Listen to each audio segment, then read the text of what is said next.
बात करेंगे हमारी स्थिति के ऊपर। कहाँ हम खड़े हैं, हो यार वी स्टैंड। ज़्यादातर लोग जो है आप देखे होंगे शिकायत का चिट्ठा लेके घूमते हैं। मेरे साथ ये हुआ, मेरे साथ वो हुआ, मेरे साथ, लेकिन मैं कहाँ खड़ा था, मैं कहाँ खड़ी थी, ये भी तो देखना ज़रूरी है ना। कि मैं जिस पोजीशन में खड़ी थी, मेरा जितना समझ था, जितना तल था, तो उस हिसाब से मेरे साथ हुआ होगा। ये नॉर्मल अस्तित्व की जो है नियम की बात मैं बोली। मैं इसमें ये बात नहीं ला रही हूँ कि अस्तित्व जो है, जो नियति का धारा एक बड़ा पैमाने पे काम करता है। यहाँ पे मैथमेटिक्स नहीं है 2+2 4 होगा। यहाँ पे बहुत सारे कॉन्शसनेस काम करता है। जैसे आपकी कॉन्शसनेस के हिसाब से आप कहाँ खड़े हो। आपकी कॉन्शसनेस कम है तो आप कचरे में खड़े हो, और फिर आपके पैर हाथ पैर में कचरा लगता है तो आपको लगता है कि मेरे पे क्यों कचरा लगा, लेकिन कचरा में तो आपने चुना था ना खड़े होने को। क्या अस्तित्व की उपलब्धियों का आपने एहसास ले पाए?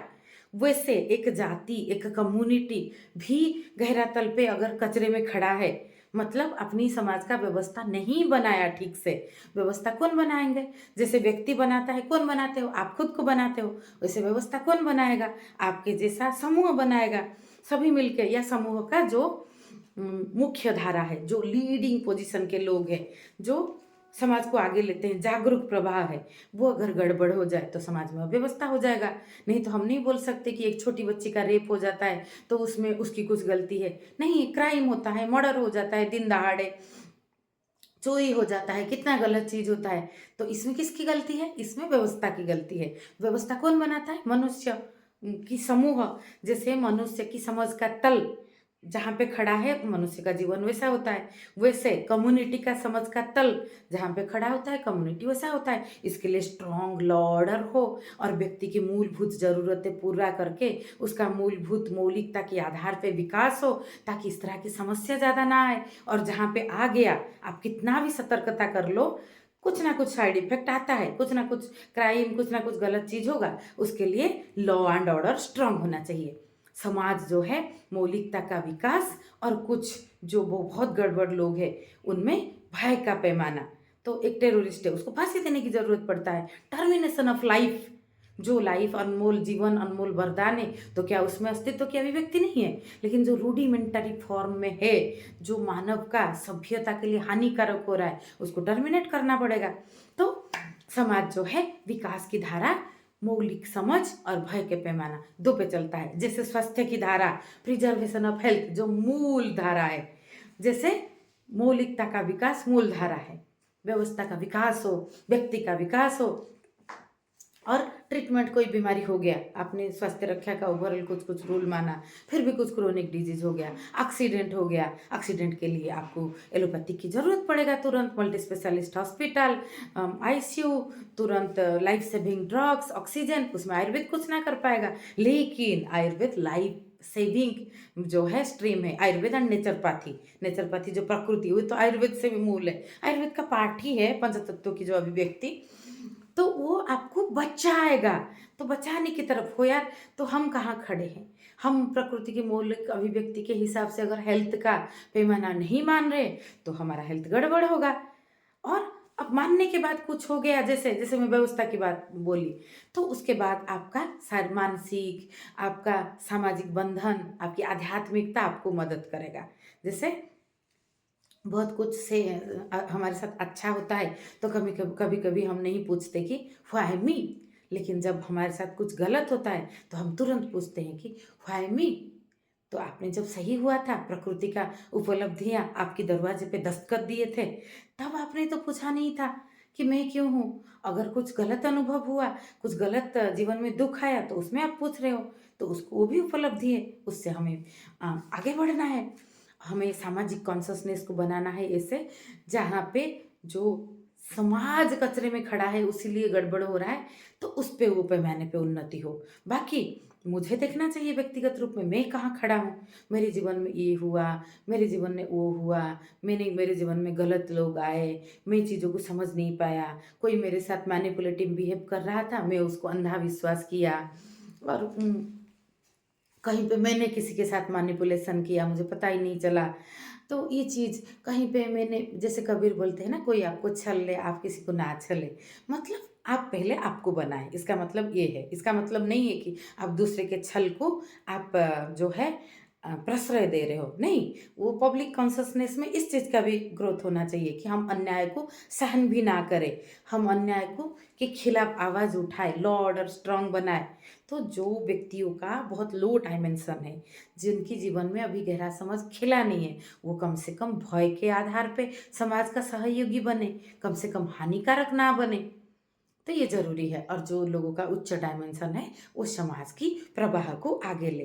तो हम प्रतिक्रिया देते हैं कि मेरे साथ ये हुआ, मेरे साथ वो हुआ, मुझे तो कुछ सुविधा नहीं मिला, ये हुआ। तो हमें गहराई से देखना चाहिए, हाँ ये चीज़ में कुछ कुछ अंश सच्चाई रह सकता है, जिस पे भी हम ऐसे उसके ऊपर वो धारा को आगे ले कि नेक्स्ट जनरेशन या हमारा आगे के जीवन में ऐसा ना हो।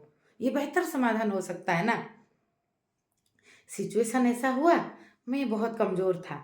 इसका तीसरा पक्ष आता है कि अभी से मुझे आगे क्या करना है, ये बहुत ज़रूरी है कि अभी से मुझे आगे क्या करना है। ये वर्तमान का सत्य है, तो ये करना है। बाकी कहीं मेरा तो अंधापन नहीं था, क्योंकि इंसान खुद की गलती को देख नहीं पाता कि मैं यहाँ खड़ा था, मैंने क्रिया दिया था, तभी प्रतिक्रिया हुआ। मैं किसी के ऊपर कचरा फेंकूंगा, फिर मेरे ऊपर जो अगर कचरा आया तो मैं बोलूँगा कि नहीं नहीं, मुझे तो कोई समझ नहीं पाया।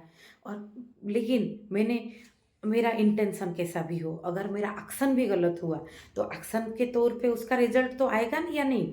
यहाँ सब कुछ कंपाउंड इंटरेस्ट में होता है, जो है अच्छा रिश्ता बुरा रिश्ता, खराब स्वास्थ्य अच्छा स्वास्थ्य, कंपाउंड इंटरेस्ट। और यहाँ ज्योमेट्रिकल ग्रोथ होता है, ऐसा नहीं है कि ग्रोथ लीनियर होता है, जैसे ऐसे एक लाइन में ऐसा होता है। कोई बुरा अनुभव आपका जीवन में हुआ कोई व्यक्ति को लेके, बाद में वो साइकिल में उसको सोच सोच के मेमोरी में, कम ज़्यादातर लोग उसको कंपाउंड इंटरेस्ट में नहीं बना लेते, वो नफरत में बदल जाता है। तब सिचुएशन शायद थोड़ा बहुत गलत था, लेकिन वो नफरत में बदल जाता है। वैसे कोई मेमोरी हमें अच्छा लगा था, वो ड्रीम वर्ल्ड जैसा हो जाता है सोच सोच के बाद में। तो ये मेमोरी का साइकिल पैटर्न, सिर्फ बहुत जागरूक आप होने के बाद ये पैटर्न तोड़ पाते हो। आप अभी का वर्तमान के हिसाब से चीज़ों को देखते हो, जो छूट गया उसका एक ओवरऑल सार बनता है, जो अपनी आपके अस्तित्व का शारीरिक मानसिक अभिव्यक्ति, इससे ज़्यादा कुछ नहीं है। जीवन अभी है, और अभी जो जोड़ता जाता है बनता जाता है, वो जीवन की धारा बनता है। तो हम प्रतिक्रिया बहुत देते हैं, हम क्रिया को नहीं देखते हैं कि हम कहाँ खड़े थे, हमने क्या क्रिया दिया था। मेरे में नासमझी था, मेरे साथ नासमझी का एटमॉस्फेयर हुआ, मेरे साथ बाधक आया मेरी साधना में, मैं चीज़ों को समझ नहीं पाया, लेकिन मैं भी तो वहीं खड़ा था ना। मैं वही, तभी तो मेरे साथ हुआ। अगर आज मैं वो चीज़ का रिवेल कर पा रही हूँ, तो अतीत में भी कर पाती अगर कुछ गड़बड़ था, लेकिन अतीत में नहीं कर पाई, मतलब मैं कमज़ोर थी। तो आज मैं स्ट्रांग हो गई, उस चीज़ का रिबेल कर लिया जो चीज़ गड़बड़ था।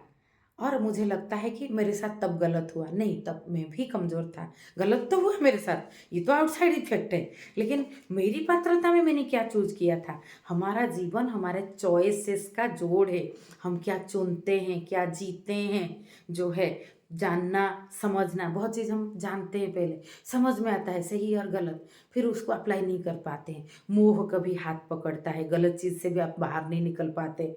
और कभी अहंग, ईगो जो है, ईगो हाथ पकड़ता है, सही जान के भी आप सही चीज़ को के तरफ सही रास्ते में आप जा नहीं पाते हो। तो मैं कहाँ खड़ा हूँ, ये बहुत महत्वपूर्ण है। दूसरे के सर पे नारियल फोड़ना आसान है, और ये छुटकारा के रास्ता है, एस्केप का मार्ग है। ये बहुत, लेकिन ये बहुत कावार्डिनेस है, ये बहुत जो है बोलते हैं ना भागने का रास्ता है। ये कमज़ोर दुर्बल व्यक्तित्व का रास्ता है। जो सबल व्यक्तित्व है वो सीने पे गोली खाता है, और फिर वो अपने आप को हील करता है कि हाँ क्रिया तो मैंने ऐसे किया था। और जब खुद की गलती दिखने लगता है ना, तब लगता है कि हमें अपने में बारीकियों में ग्रोथ करने में, विकास करने में कितना कुछ बाकी है, कहाँ समय है हम दूसरे पे ध्यान दें। और मानव का ऐसा फ्रेम है, मानव बॉर्न फ्री है, मुक्त स्वाधीन पैदा हुआ है। तो जाने अनजाने में हम किसी की स्वाधीनता में बाधक बनते हैं, और कोई हमारी स्वाधीनता में बाधक बनता है तो वो चीज़ जहर बनता है आगे जाके। वो छोटा सा घाव जहर बनता है, कोई वो जहर को उगल देता है अग्रेसिवनेस में, या कोई बदला ले लेता है और क्या या कोई बीमार भी बन जाता है। शारीरिक बीमारी भी बहुत जीवन गलत जीने का परिणाम है। या कोई डिप्रेशन में चला जाता है, या कोई झूठी कहानी बना लेता है फैंटेसी वर्ल्ड में, या कोई सोशल मीडिया में बना लेता है एक जो है बनावटी दुनिया। जीवन में कुछ नहीं है, लेकिन सोशल मीडिया में ऐसे लोग देख रहे हैं कि मैं तो एक से आसमान से उड़ रहा हूँ। तो इस तरह से वो सोशल मीडिया लाइफ को लाइव बनाता है। आमने सामने किसी से बात करने का हिम्मत नहीं होता, आमने सामने बात कर ही नहीं पाता, लेकिन सोशल मीडिया पे थ्रू वो अपने आप को अभिव्यक्त देता है कि ऐसा है वैसा है वैसा है। खुद में के अंदर बहुत डिस्टर्बेंस है। सोशल मीडिया भी एक मानव का पैमाना है, वहाँ पे रोबोट नहीं मनुष्य है, लेकिन वहाँ पे अभिव्यक्ति भी साफ सुथरा है। कम्युनिकेशन जो है लैंग्वेज ऑफ नेचर है। इवन एनिमल्स टू, झरना झरता है, चिड़िया की कलरव से हमारी सुबह खिल जाता है, फूल खिलता है तो पूरा प्रकृति को भर देता है। ये सभी अभिव्यक्ति का धारा है। कम्युनिकेशन अभिव्यक्ति, communication is language of nature.